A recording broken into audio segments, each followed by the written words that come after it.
The McCourtney Institute for Democracy at Penn State examines the condition of democracy in the United States and around the world through research, education, and public engagement. Our YouTube channel brings together the best of our guest speakers, faculty experts, and analysis from the Democracy Works podcast.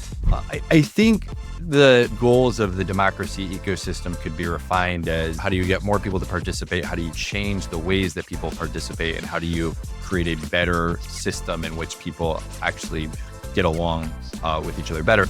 I think there's a tendency to focus on Donald Trump. I mean, the spectacle of Trump and the latest, offensive tweet or whatever people respond to.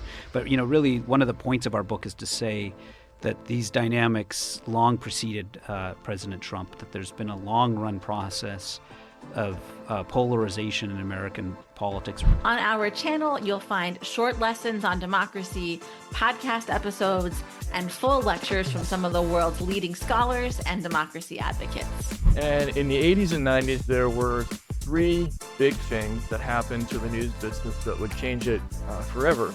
Whether you're interested in democracy reform, political science, or deeper philosophical conversations, we have something for you. Is democracy in peril? Surely you've asked yourself this question, or some version of it, in the past decade. The difference between it succeeding or failing is, of course, a million different decisions taken by people like you, people in this audience who are interested, who are active citizens, and participating in democracy, in local democracy, in regional democracy, in state democracy. If you'd like to learn more about the McCourtney Institute, please visit our website, democracy.psu.edu, and subscribe to our newsletter.